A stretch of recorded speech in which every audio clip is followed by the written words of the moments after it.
my Sunday. You know, first I want to thank the Manning family for opening this up and giving us the opportunity to be here. I want to thank David. I want to thank, you know, when ag is such an important part of your state, having the right leader matters.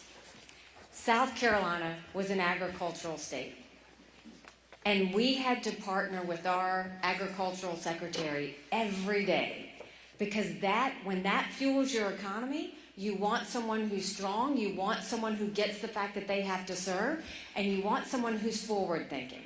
And you've got that with Mike. You are blessed. Keep him going. Keep your back on him, because he's going to continue to do a great job. So how many of you are coming to hear me at a town hall for the first time? Where have y'all been? Well, thank you so much for taking the time to be here. Look, I was born and raised in a small rural town in South Carolina. 2,500 people, 2 stoplights. You couldn't think about doing something wrong without somebody already telling your mom. My mom started a business out of the living room of our home. 30 plus years later, it was a successful company. I started doing the books for the family business when I was 13. It wasn't until I got to college that I realized that was child labor. I'm not an Ivy Leaguer. I went to a public university. I went to Clemson University, go Tigers, graduated with a degree in accounting. Accountants are problem solvers. No offense to our lawyers. And I went on and worked in the corporate world, and then I came back home to the family business. And one day I was telling my mom how hard it was to make $1 and how easy it was for government to take it. And my mom said, quit complaining about it, do something about it. I truly did not know you weren't supposed to run against a 30-year incumbent in a primary. Ignorance is bliss. I'd never been politically active.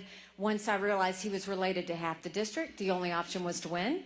So I went around the district and said, we have way too many lawyers at the State House. I think it's time they had a really good accountant. And the district took a chance on me, and we won. When I got into office, I really focused on small businesses. Small businesses are the heartbeat of our economy. And so I fought many years working for things that small businesses would appreciate.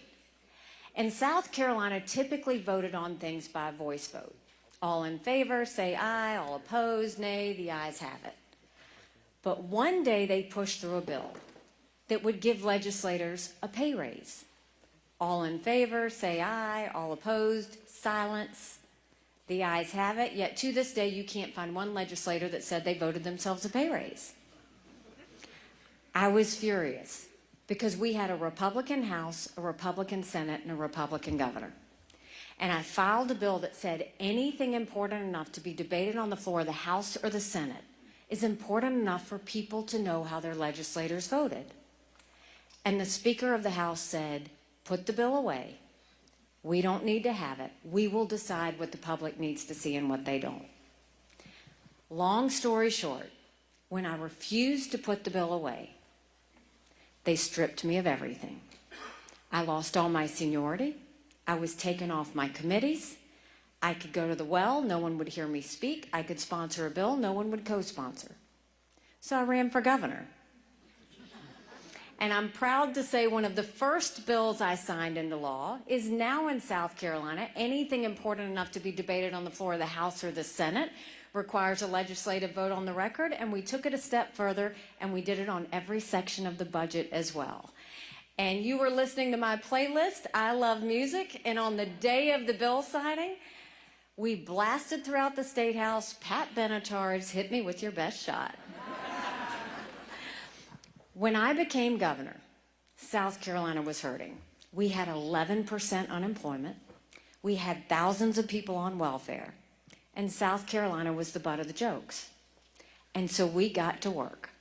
By the time I left, we were building planes with Boeing. We were building more BMWs than any place in the world. We brought in Mercedes-Benz. We brought in Volvo, 5 international tire companies. They were referring to us as the beast of the Southeast, which I still love. We moved that 11% unemployment down to 4%. We announced jobs in every county in the state. But we also acknowledged the truth.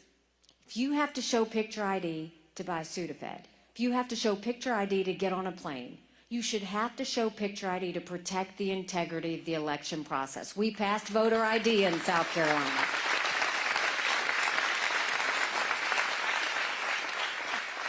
We passed one of the toughest illegal immigration laws in the country. We passed tort reform. We paid down our debt. We built up our coffers. We took care of our veterans. And we were able to get South Carolina proud again. And by the time I left, South Carolina was named the friendliest state in the country, the most patriotic state in the country, and the #2 state in the country that people were moving to. And then I got the call for the United Nations. And my honest answer was, I don't even know what the UN does. I just know everybody hates it. I wasn't wrong about that. But when I went to the UN, I made a point to tell countries what America was for and what America was against. I didn't care if they didn't like me, but I wanted them to respect America. So we got to work. We pulled ourselves out of the Iran deal. I pushed China to pass the largest set of sanctions against a country in a generation with North Korea, and we stopped their ballistic missile testing. We moved the embassy from Tel Aviv to Jerusalem and acknowledged the truth. But the biggest thing that we did was we took the kick me sign off of our backs, and America was respected again at the UN. Now I'm running for president. And you don't have to turn on the news to know how bad things are. You feel it when you go to the grocery store.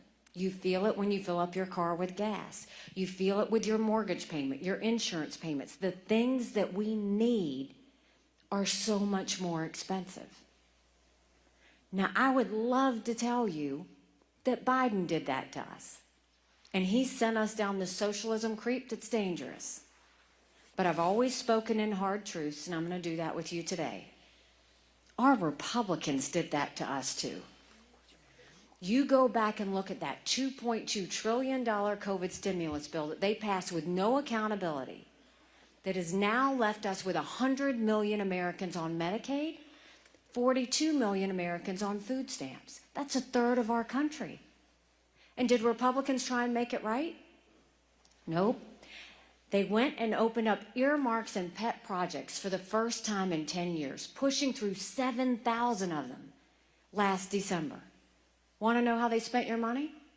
$30 million on an honors college in Vermont, $10 million to tear down a hotel in Alaska, $7.5 million on a courthouse in Colorado, and the list goes on.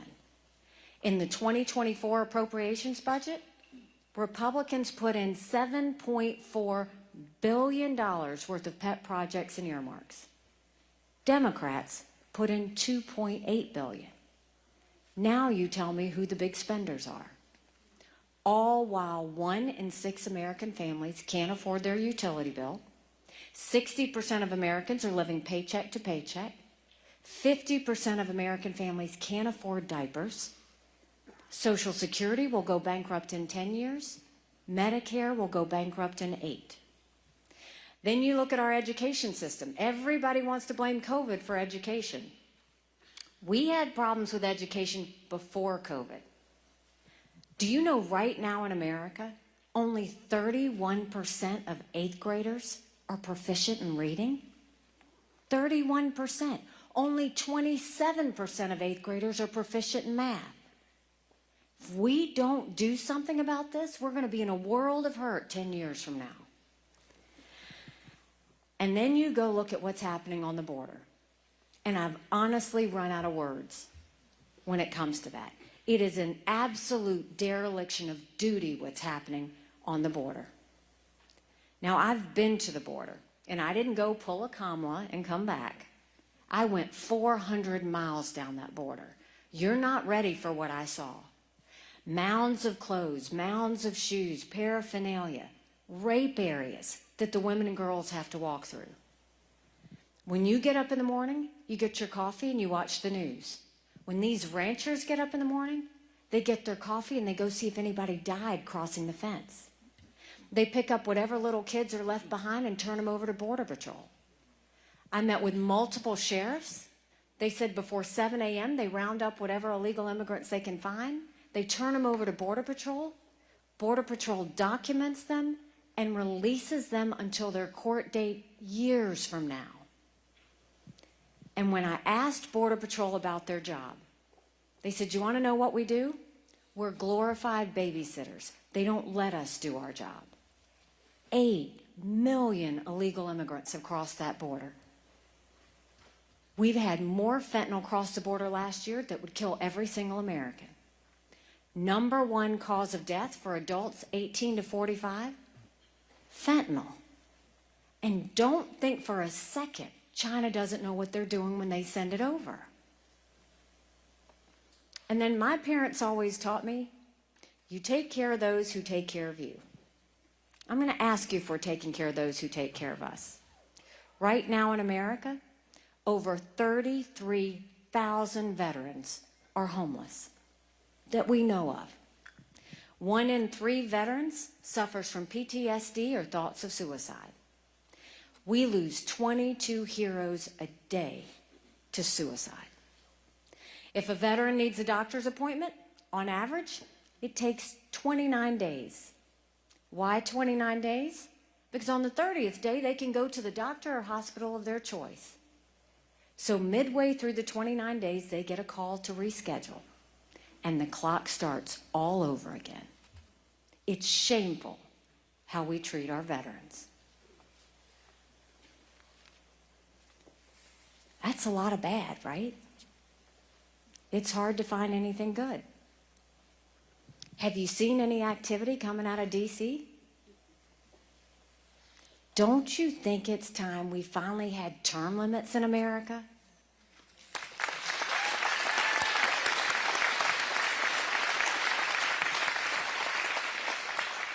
Don't you think it's time we finally had mental competency tests for anyone over the age of 75? Now let me say this. When I say that, I'm not being disrespectful. We all know people who are over 75 that can run circles around us. Senator Grassley's a perfect example of that. But then we know Joe Biden.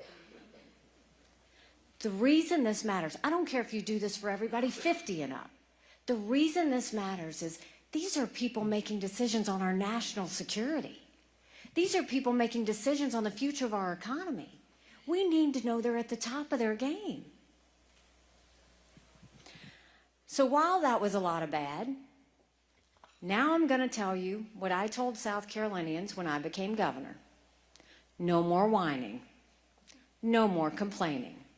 Now we get to work. How do we fix it? When it comes to the economy, we start by clawing back to over $100 billion of unspent COVID dollars that are out there.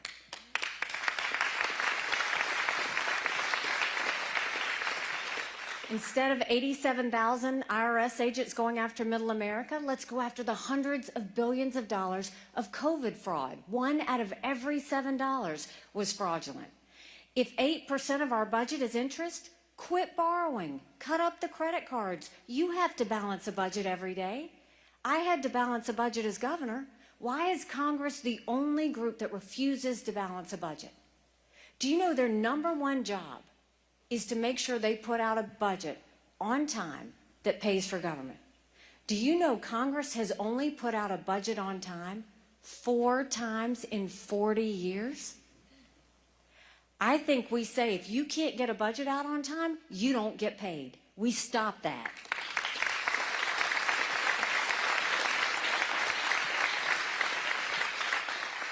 I will stop the borrowing, I'll stop the spending, we'll eliminate the earmarks, and I will veto any spending bill that doesn't take us back to pre-COVID levels.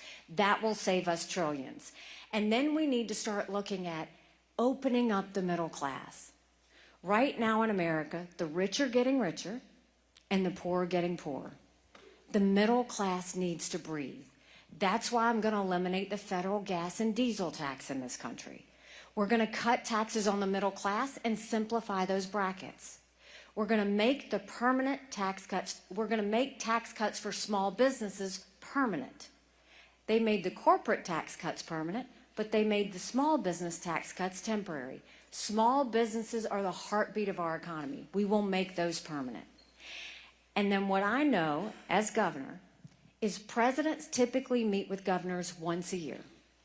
I will meet with our governors once a quarter, Republican and Democrat, with the sole purpose of taking as many federal programs as we can and moving them down to the state level. That way you reduce the size of the federal government, but you empower people on the ground. Do you know right now, 70% of federal employees are still working from home 3 years after COVID? Over 75% of most of our federal agencies are sitting empty. We're paying for that. We've got to start righting the ship. That's how we'll get it back on track. Then when it comes to education, we knew if a child couldn't read by 3rd grade in South Carolina, they were 4 times less likely to graduate high school. So we started holding kids back, not pushing them forward. We brought in their parents. We did reading remediation. We set them up for success. We have got to do this all over our country. We've got to get our kids reading again. If we don't do that, we'll be in a world of hurt. And no parent should ever wonder what's being said or taught to their child in the classroom. We need complete transparency in the classroom. Let's go back to the basics. Math, reading, science, history, the arts. Those are the things that matter to our kids. Right now, God bless our teachers. They're making them be the guidance counselor, the parent, the pastor, and everything in between, and saying, oh, and by the way, teach to a test. That's why we're losing teachers by the day. They're not getting to do what they actually went to school to do. Then let's make sure that every parent has the ability to choose which school their child goes to. As parents, we've got one job, and that's to get our kids right. Every child deserves a good education. Stop mandating where they go to school based on a zip code. Give parents that right. And then finally, let's start building things in America again. Let's put vocational classes back into our high schools.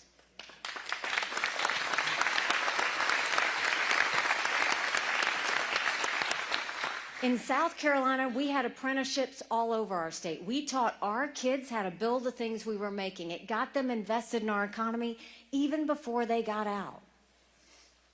And then I'll say this as a point of personal privilege. For all you girl dads out there and all you strong moms, we have to raise strong girls. Strong girls become strong women. Strong women become strong leaders. None of that happens if you have biological boys playing in women's sports. We've got to cut that out.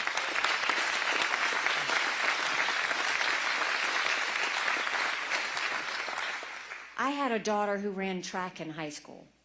I don't even know how I would have that conversation with her.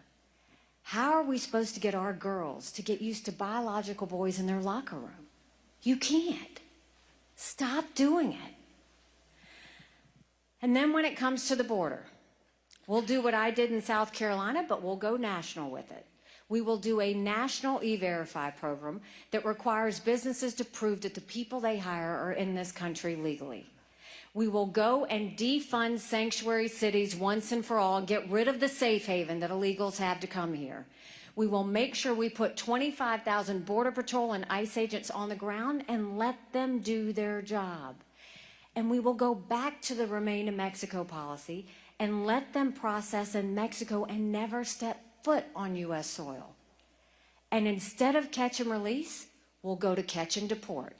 That's what will bring an end to our border situation.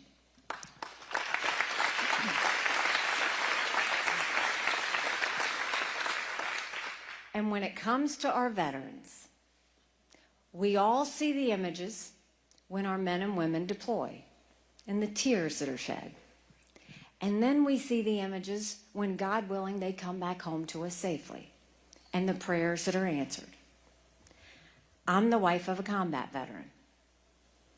When Michael returned back home from Afghanistan, it was prayers answered. It was a great day. But that was the easy part. It's when we got home that life got hard. He couldn't hear loud noises.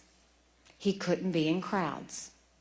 Life had passed him by for the year that he was gone, and the transition was tough. We can't just love our men and women when they're gone. We gotta love them when they come back home, too.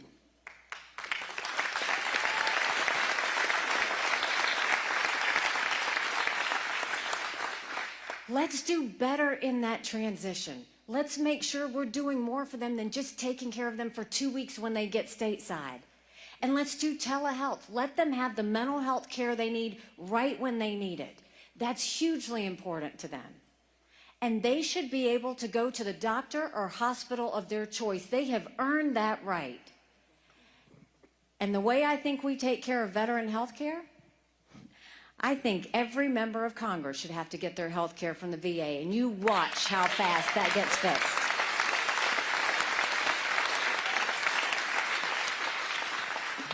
It cracks me up because it would be the best health care you've ever seen. You know that. So we have the answers to the domestic policy. But I want to remind you, there were two things at the United Nations that Russia, China, and Iran never wanted us to have. They never wanted us to have a strong military, and they never wanted us to be energy independent.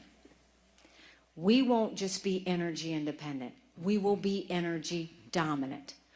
All of the above, including biofuels. We should turn our energy sector into a powerhouse. Export as much liquefied natural gas as we can. Pull the EPA back. Right now, they're spending more time taking care of sagebrush lizards than they are about making sure Americans can pay their power bill.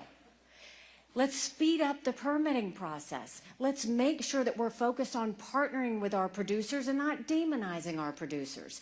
And let's get it to where we no longer go hat in hand to Saudi Arabia or get dirty oil from Iran or Venezuela. That's going to be hugely important to our national security. Now, we've talked a lot about domestic policy, but now I do want to talk about national security and the foreign policy situation we have. The world is on fire. You've got a war in Europe. You've got a war in the Middle East. You've got North Korea testing ballistic missiles. You've got China on the march. But make no mistake, none of that would have happened had we not had that debacle in Afghanistan. The idea that my husband and his military brothers and sisters who served there had to watch us leave Bagram Air Force Base in the middle of the night without telling our allies who stood shoulder to shoulder with us for decades because we asked them to be there. Think about what that told our friends. More importantly, think about what that told our enemies. And now, what do you hear coming out of Washington? They're saying, do you support Ukraine or do you support Israel? Do you support Israel or do you support closing our border? Don't let them lie to you like that. That's a false premise. Let's take it one by one and I'll tell you why. Let's start with Ukraine. You should know, during my time at the United Nations, they were one of our best friends. They voted with us on everything. They supported everything we did without even being asked. Here you have this pro-American, freedom-loving country who was invaded by a thug. 500,000 people have died because of Putin. And they're fighting for their very survival.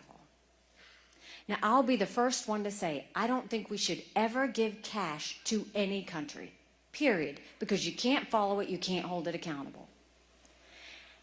And I don't think we put troops on the ground. Ukrainians don't want our troops. They want to win this on their own. But they need to have the equipment and ammunition to win. And what makes me so mad is when Russia surrounded Ukraine, if Biden had done what he was supposed to in the first place, they never would have invaded.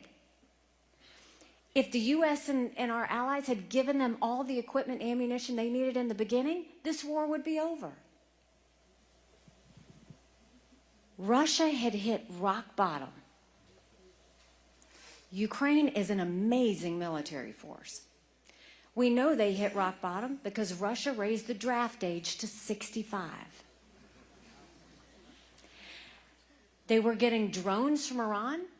They were getting missiles from North Korea.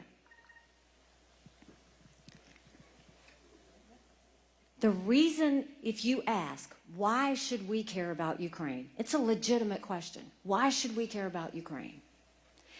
It's because dictators tell us exactly what we're going to do. Dictators, thugs, and terrorists have always done that. They're actually very transparent. Hamas said they were going to invade Israel. China said they were going to invade Hong Kong. We watched it. Russia said they were going to invade Ukraine. They did. China says Taiwan is next. We better believe them.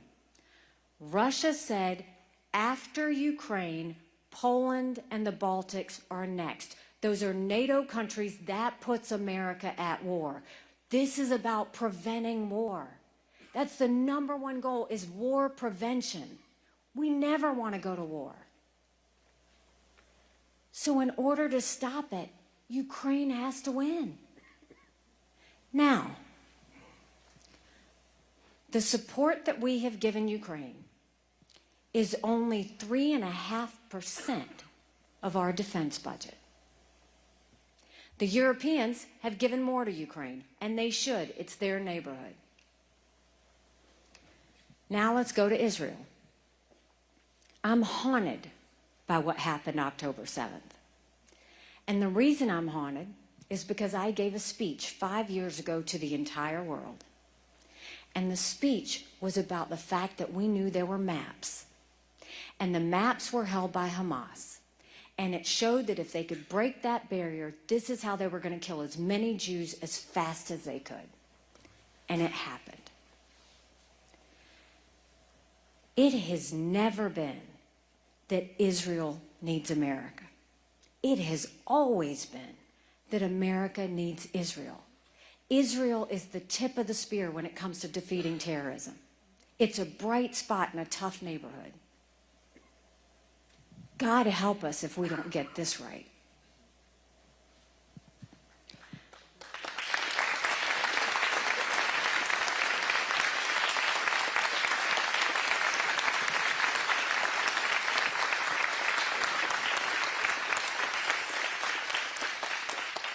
Why should we care about Israel? Legitimate question. Because when they went and beheaded those people and burned those babies alive and raped those girls at the concert and dragged their naked bodies down the streets of Gaza, what did they say? Death to Israel, death to America. There would be no Hamas without Iran. There would be no Hezbollah without Iran. There wouldn't be the Houthis without Iran. And they have always wanted to destroy us. Always. And everybody, I saw this at the UN all the time. Everybody goes to Israel's defense when she's hit. But everybody attacks Israel when she hits back. Do you think we wouldn't hit back if that happened to us? And these other candidates are telling you that this is Israel's war, it's not America's war? This should be personal for us. They butchered 33 Americans. They have American hostages right now. Now, if we took care of Ukraine and Israel, again, they're asking for equipment and ammunition. They themselves want to fight. They don't want U.S. troops on the ground. If we took care of Ukraine and Israel, that's only 5% of our defense budget. Now, if we secure the border, that should be priority number one. America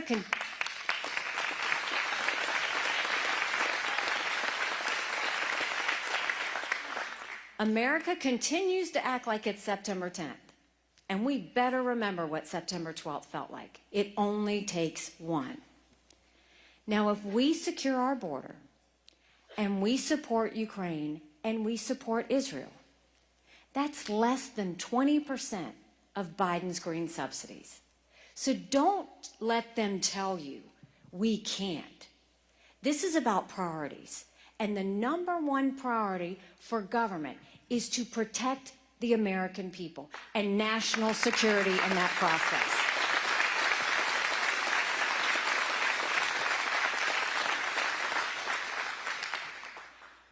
So now let's talk about, which one do I want to go to? Let's talk about the fact that Russia, I told you, had hit rock bottom, right? I want you to start to see the connection. When Russia hit rock bottom, Hamas invaded Israel on October 7th, Putin's birthday. Who is the happiest person in the world right now? Putin. Why? Because what did America do? We shifted from Ukraine and we turned towards Israel. It's exactly what they wanted. When Israel got hit, did Putin call Netanyahu? No, he waited 10 days. What did he do? He invited Hamas to Russia. See the connection. See what happened there. Now let's go to our #1 national security threat, China. China has been preparing for war with us for years, and that's not an exaggeration. They've already infiltrated our country. They bought 400,000 acres of U.S. soil, most recently near Grand Forks Air Force Base, where our most sensitive drone technology is. They're pouring millions of dollars into our universities, stealing our research and spreading Chinese propaganda. Everybody got upset about the Chinese spy balloon, right? And rightfully so. What about the fact that 90% of our law enforcement drones are Chinese? Now just think of the infiltration and the surveillance that's happening all over our country. We've had more Americans die of fentanyl than the Iraq, Afghanistan, and Vietnam wars combined. We lost 75,000 Americans last year to fentanyl. And there are technologies we never want China to have because it builds up their military and it threatens America.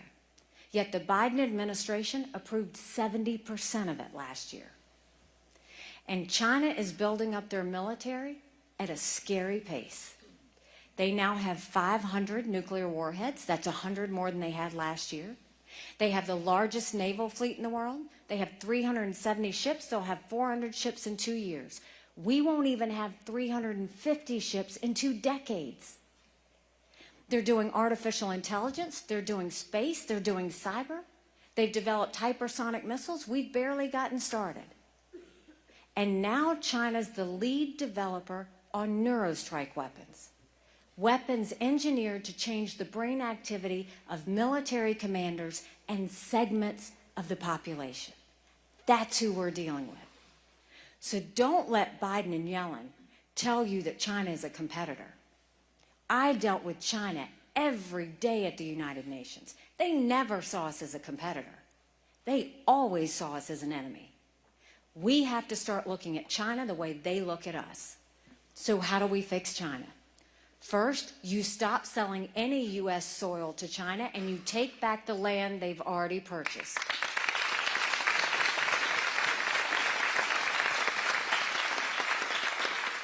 Secondly, we go to our universities and we say, you either take foreign money or you take American money, but the days of taking both are over. We get that infiltration out of our universities. We go and basically say, all that technology that they have is blacklisted. We don't let them have one single bit of it if it's going to build their military and threaten us. And we will go and say, we're going to end all normal trade relations with you until you stop murdering Americans with fentanyl. You watch how fast they move because they need our economy.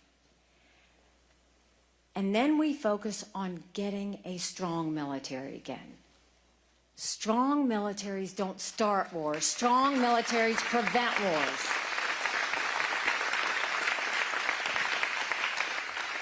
Let's modernize our military. And that doesn't mean throwing a ton of money at the Department of Defense.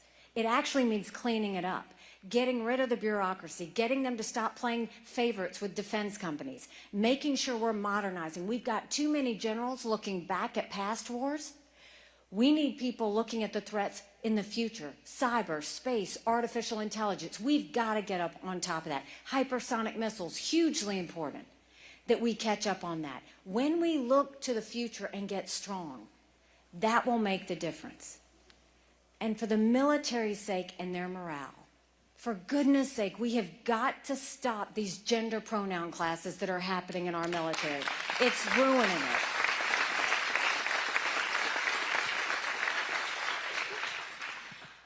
Now, I want to talk about that one thing that's personal to Iowa, because y'all do a lot of agricultural trade with China. If you know China's not a good actor, our goal is getting in front of it, right? I've always thought if China pulled the rug out from under us tomorrow, would we be ready?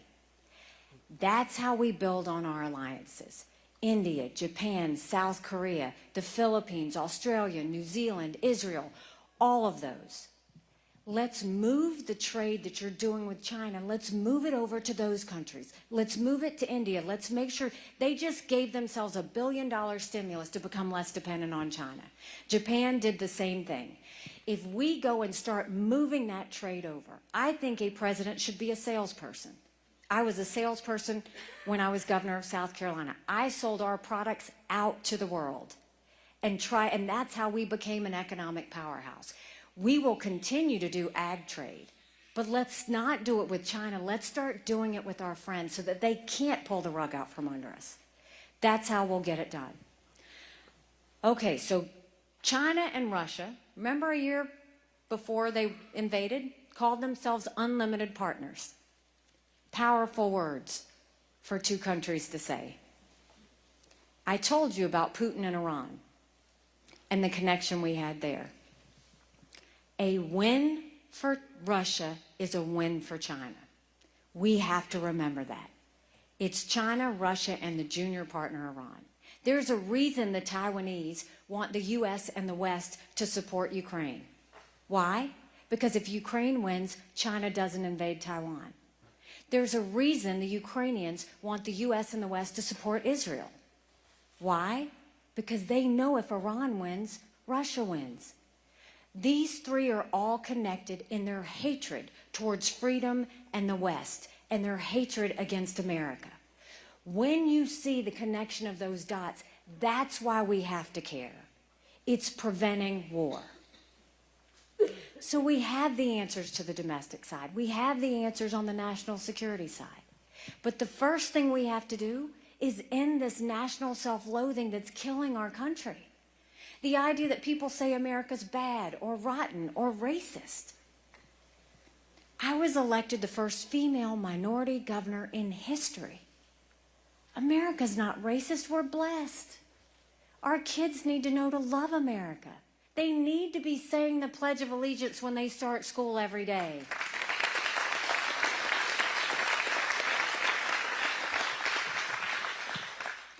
You know, 5 months ago, I dropped my husband Michael off at 4 a.m. for another year-long deployment. And I watched him and 230 soldiers pick up their 2 duffel bags of belongings to go to a country they'd never been, all in the name of protecting America. They're willing to sacrifice their lives and their families because they still believe in this amazing experiment that is America. So if they're willing to fight for us there, shouldn't we be willing to fight for America here? Because we have a country to save. But in order to do that, we've got to acknowledge some hard truths. Republicans have lost the last 7 out of 8 popular votes for president. That's nothing to be proud of. We should want to win the majority of Americans. But the only way we're going to do that is if we have a new generational leader who leaves the negativity and the chaos behind us.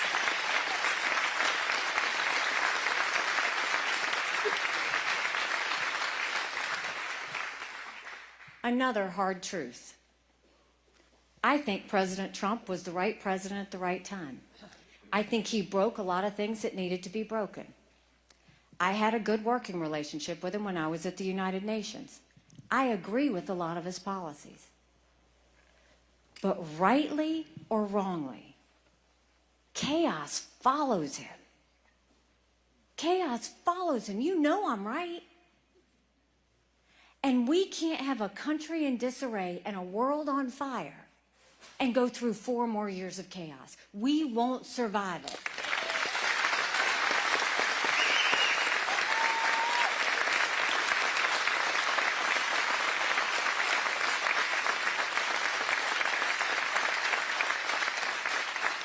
You don't defeat Democrat chaos with Republican chaos.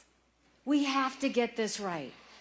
And not only that, you look at these general election polls. The caucus is important. These primaries are important. But what's our end game? You look at these general election polls. Wall Street Journal, he told you about before. On any given day, Trump and Biden are even. On a good day, he's up by 2. He might be up by 4. It's all margin of error. In every one of those polls, I was up by 10 to 13. Now I'm up by 17 points.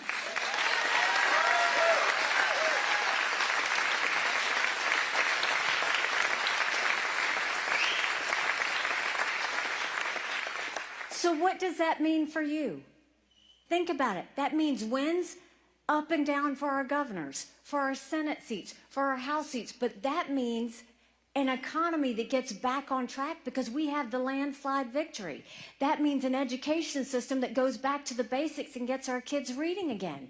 That means a border that finally gets closed once and for all. That means that crime comes down on our streets because we have the backs of our law enforcement and we force our prosecutors to prosecute according to the law.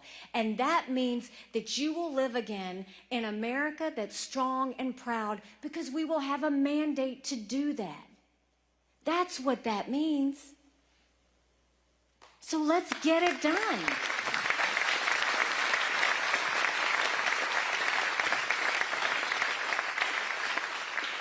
So we're 36 days away from the caucus.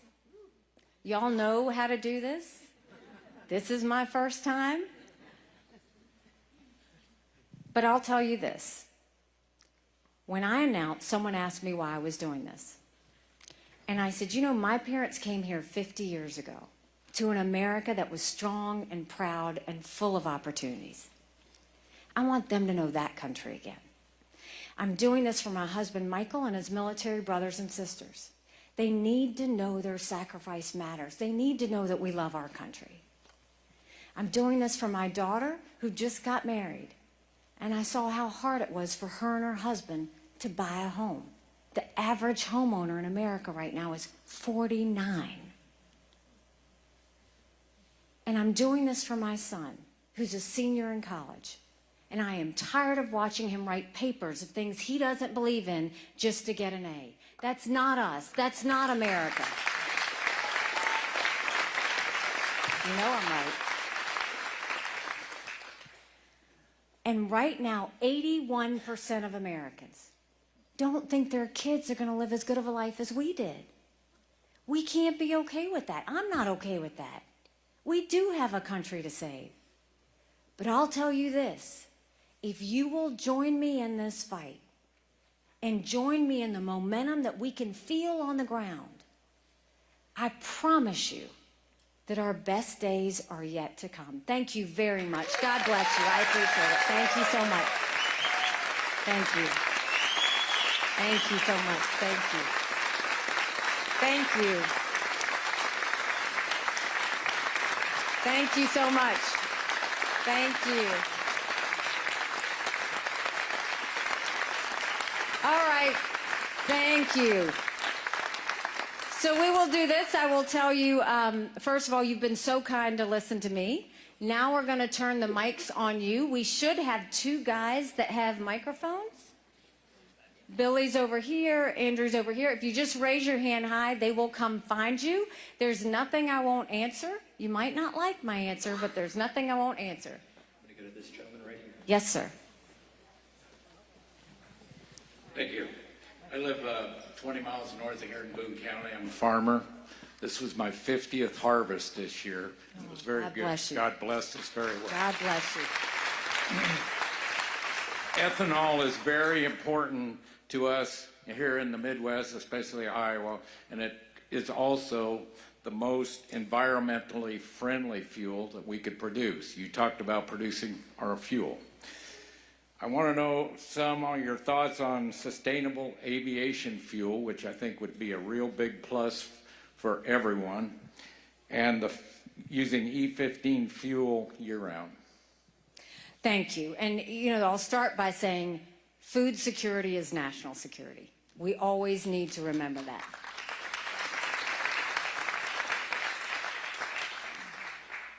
You will have my support all the way through. I agree with the E15. I have no problem with that. We want to bolster everything we can when it comes to biofuels. It's an opportunity waiting to happen. We need to make the most of it.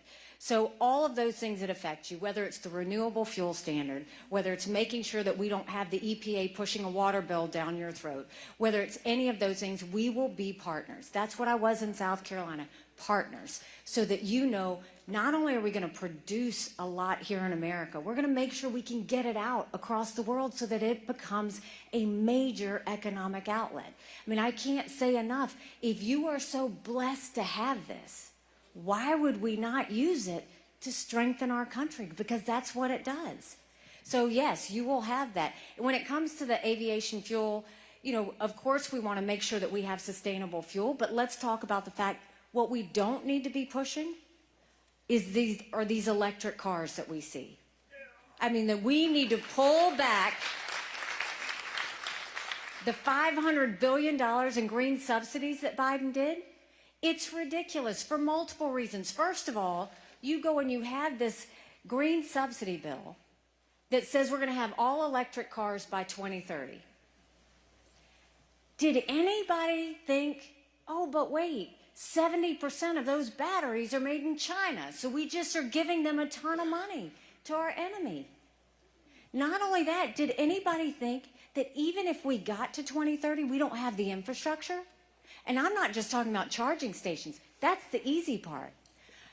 Electric vehicles are incredibly heavy. Our roads and bridges wouldn't be able to withstand if all of us went electric by 2030. So there was no common sense put in that at all.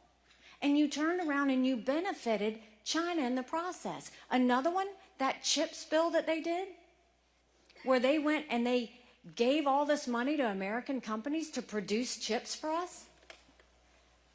I don't agree with corporate subsidies. I've never agreed with corporate subsidies, but look at the flaw in this one.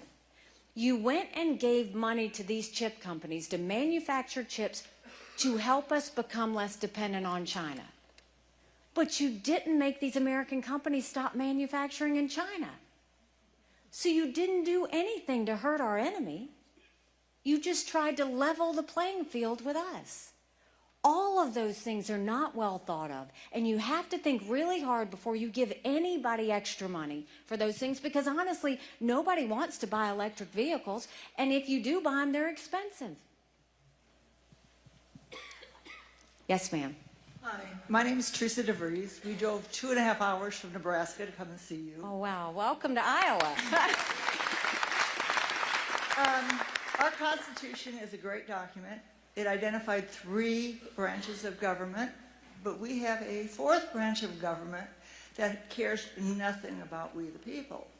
What are your plans to do about the 4th branch? What are you talking about, the 4th, the bureaucracy? The bureaucracy. This is not what I say, it's what I've done. When I became governor of South Carolina, I replaced the head of every agency, whether they were doing a good job or not, because I wanted to freshen it up. Then I sent people into every agency, I'll do the same as president, people into every agency to clean it up. Pull down old regs, pull down bureaucracy, get rid of problem children. You have to know how to do that. In some cases, we tweaked agencies. In other cases, we gutted agencies. Then we went back to the mission of the agency. The heads of each agency, we put in people like in agribusiness. if we were going to have agriculture, you put someone in agribusiness who knows the challenges and the success points of farmers. If you have a veterans agency, you make sure you have a veteran who's lived and dealt with all of that to go and fix it. You have to have people who've lived it.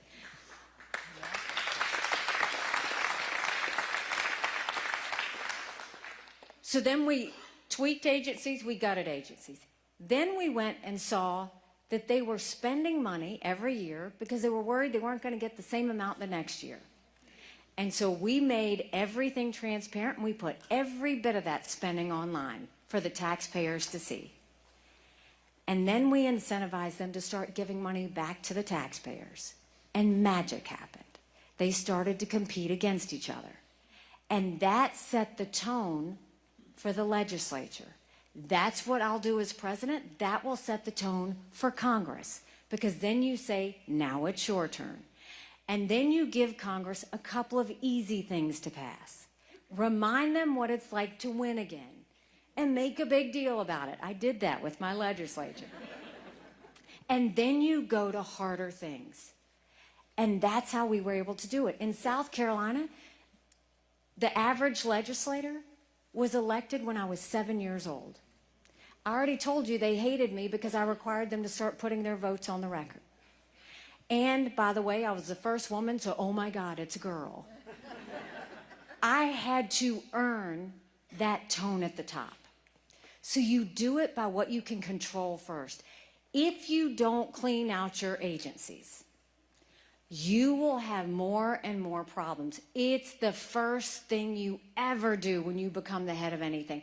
I did that at the United Nations, too. When I got to the United Nations, you'll appreciate this. When I got to the United Nations, my first week, when you're drinking out of a fire hydrant, all of a sudden, one of the employees at the U.S. mission of the United Nations got on the phone with the reporters and told them what my agenda would be. None of it was anything I had said or planned to do. I told my staff, I said, find out who that is. I want them fired.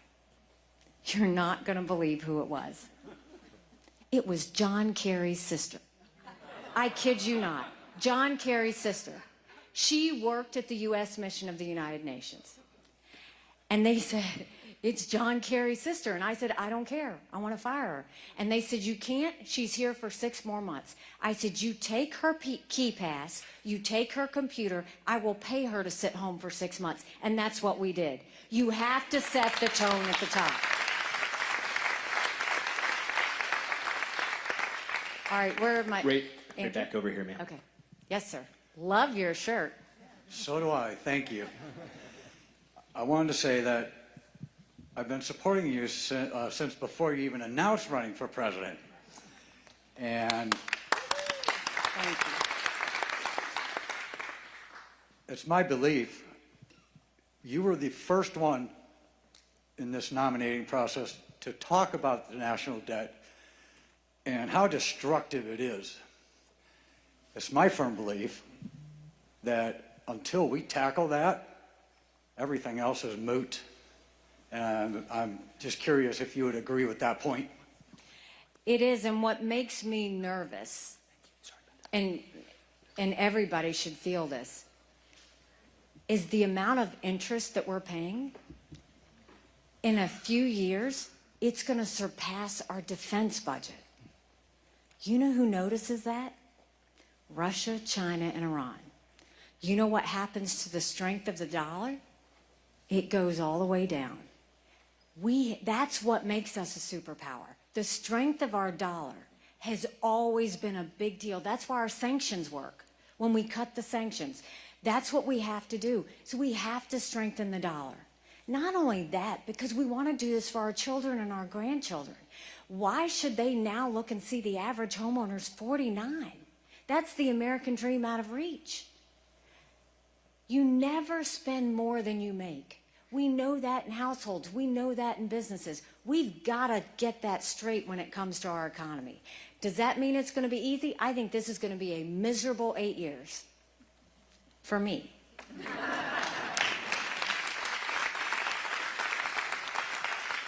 But what I will do is communicate everything I know to you. You should know everything. And if we make the hard decisions and if we go and do this right, we will leave a glorious future for our kids. America has an amazing ability to self-correct. Sometimes we have to hit rock bottom to know where up is. We're there. And the economy is the first place we start. Thank you. Yes, sir. Nikki, my name is John Winter. My wife, Chris, and I are from Boone, which you were at not too long ago. Yes. I really appreciate your support of veterans. I'm a 20-year Navy guy. God bless you. Thank you for your service. My question is, our Department of Justice and FBI have been politicized. We have all these woke prosecutors around the country. You touched on crime, but I think that's probably something that touches everybody in this room. And what are you going to do about that? How's it going to become a priority? Thank you for your service. And I'll tell you, right now in America, people are worried about letting their child ride their bike down the street. They're worried about getting carjacked at a restaurant. And the ones that I worry about the most is the morale of our law enforcement. Because they went through this whole issue of defund the police, right? But then after that happened and people realized, oh, you better not because you might need it, what missed was if they're going and taking a stolen gun off the streets, they go to a lot of effort to get this person, get that gun, put them in jail. But do you know how demoralizing it is when a prosecutor turns around and lets them go the very next day? It makes them think it's not worth it. Our prosecutors have to prosecute according to the law. You have to have law and order in your country, or it will all be out of control. That goes for the border too, because to me that's right there in there when you look at crime. But if we don't start really getting down to these prosecutors and making sure that we have the backs of our law enforcement, that's what makes it spiral out. Let's go back to accountability. We've got some law enforcement people in the room. Please give them a big round of applause. Thank you.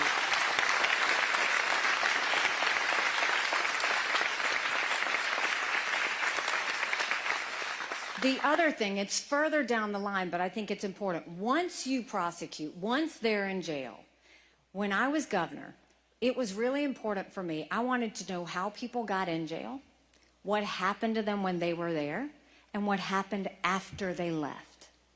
To see, because you always have, it's like a recurring cycle of in and out of jail. And what we did, I went to maximum security prisons, I went to men's prisons, I went to women's prisons, I went to all of them. We completely reformed our correction system. So what happened was we started putting computer classes.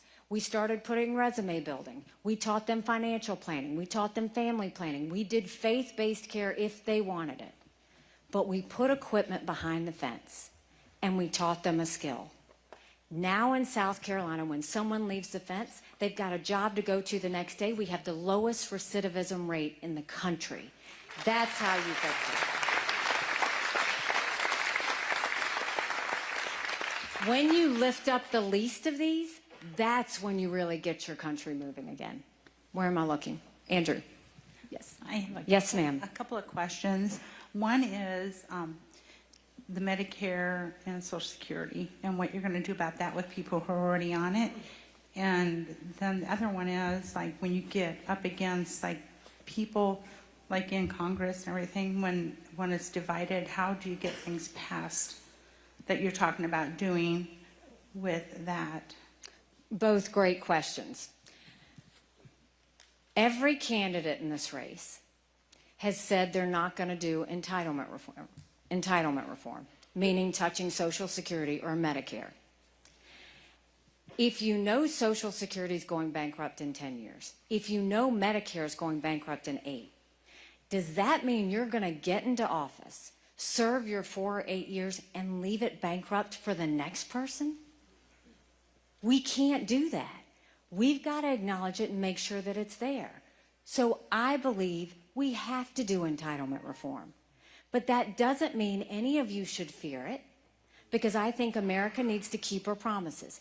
Everybody that's paid in should know they're going to get it. The way you do entitlement reform is you get in front of it. and you changed the rules for those like my kids in their 20s and everybody new coming in the system. And we will tell them we're going to raise the retirement age for you up to life expectancy. Instead of cost of living increases, we'll do increases based on inflation. We will limit the benefits on the wealthy. They all talk about how they don't need the checks. Let's make sure that we give that money back in. And let's expand Medicare Advantage plans. Seniors love those because it creates competition and it lowers costs. That's how we'll get started on making sure that we take care of that. If we do that, our kids will actually have something when it comes down to it. But we don't have to hurt you to do it. We just have to acknowledge the hard truth that something has to be done. The second part is, how do you get Congress to do things? Well, if you win by 17 points, that's a pretty good mandate. So that would be the first start. But the second thing I'll tell you is, when I was governor, I had a Republican House and a Republican Senate, and sometimes that's even worse because they were butting heads constantly. And what I would do is I would pull them into my office and say, we're not leaving until we figure this out. And I wouldn't let them leave. We have to get them used to doing things. That's why I would have my agency start doing things first, and then we have to get Congress to do things. But I used the people to get Congress to do things. I communicated with my people all the time to tell them what I needed Congress to do, and they put the squeeze on them. When you get the people involved, that's when it matters. You know, people say, well, we all want term limits, but Congress is never going to pass it. I agree with you on that. But you know how we do it? There will be a Haley term limits pledge that every person has to sign when they file to run for office, whether they're an incumbent or otherwise. They will not have a choice. They can either sign or not sign. But guess what I do? I give you all of that information. So you will know exactly where candidates stand. You will be able to make the decision on what you want. And that is what pushes pressure for those to want to do term limits. Yes. Hi, Nick. Well, first off, thank you for coming today again. Obviously not the first time I've met you. Very impressive lady. Thank you. I wanted to bring up about Donald Trump. He likes to claim that he's an amazing businessman to work with. If that was the case, why haven't any of his main business partners actually come out and endorsed him for his business skills? Nobody has come out and said he was amazing to work with, he was a great mentor, he changed my life for the better. Everybody says he screwed me here, he sued me there, he did this. It's just never ending. So I guess my main question is, how can you prove to the American people that you are a better business person than Trump? Look, I have not been one that wants to get into the personal side of anything because I don't think it gets us anywhere, but I will talk about the policy side of things. From a policy perspective, we know that the economy was good under Donald Trump, right? But what we need to also remember was we went $9 trillion in debt during that same time, and we are paying the price for that. So there are issues. While I agree with a lot of his policies, there are a lot of things I don't agree with. I don't agree with how he had this free-for-all spending and allowed us to go into debt that is going to take us so long to get back out of. I don't agree that the fact that when he deals with foreign policy, he rewards dictators and thugs. You know, he praised Hezbollah when he was talking about that. He cut down Israel's prime minister at a time when Israel was on her knees. He was going over a past vendetta that he had. He says Kim Jong-un is his friend. He praised China he congratulated them on their 70th anniversary of the Chinese Communist Party.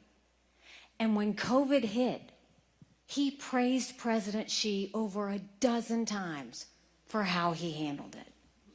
Those are the issues I have a problem with, because that hurts us. That causes us problems later.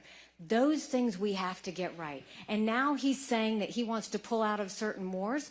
You've got to be careful, because the exact same way I told you we have to protect America, if you go and say you pull from Ukraine, I promise you a year from now they're going to want to pull from Israel. And all our enemies will win. So those are the things that I will change, is we'll make sure we put in policies that keep Americans safe and get our economy moving again. Thank you. We have time for one more question. Last question, make it a great one. It's going to be the greatest question you've ever had in your entire life. I'm Jewish, and a bunch of us were caucusing at Maccabee's Delicatessen on Polk Boulevard. And by the way, you have an invitation. That's number one. Thank you. And I came out so strongly, and I'll tell you. And I said, you know why I like Nikki Haley? She reminds me of a young Golda Meir.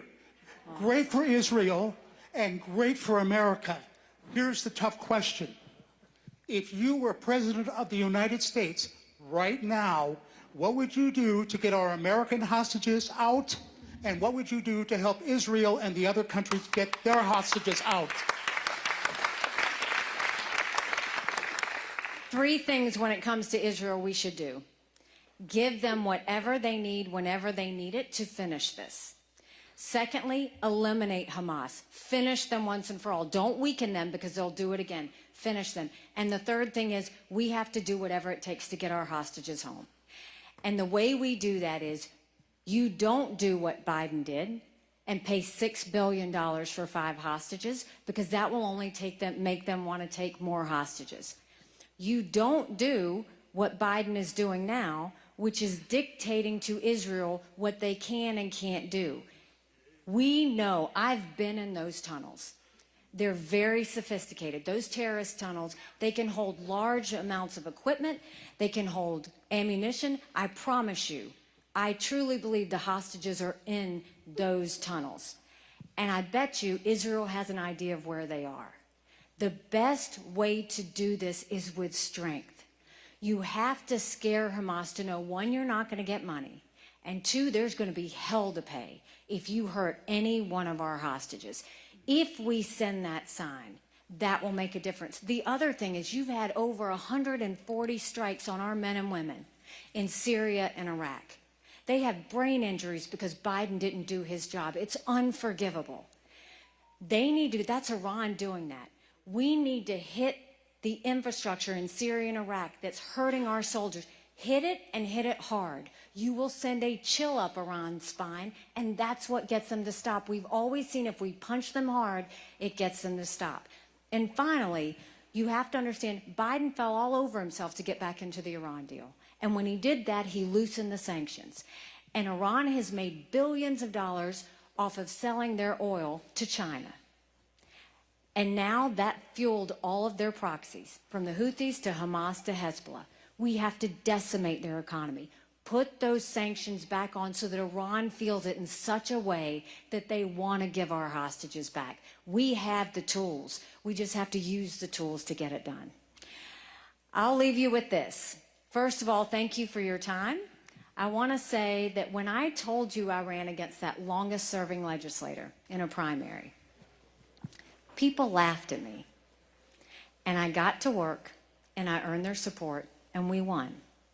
When I ran for governor, I actually ran against a lieutenant governor, an attorney general, a very popular congressman, and a state senator. I was Nikki who? I had 3% in the polls. I had the least amount of money. But I worked South Carolina like no one else, and we won. When I got to the United Nations, they said I didn't have enough experience. And I got to work and took the kick me sign off of our backs. I have been underestimated in everything I've ever done. And it's a blessing because it makes me scrappy. No one will outwork me in this race. No one will outsmart me in this race because we have a country to save. So if you like what I had to say today, go tell 10 people. Go tell 10 people to caucus. Go tell 10 people to go to NikkiHaley.com and volunteer. Go tell 10 people to give $5, $10, $25. Take a yard sign and let people know who you're supporting. People trust their friends and family. If you don't like what I've had to say today, shh. Just don't say anything and don't tell anyone you were here. Thank you very much. God bless you. I appreciate it.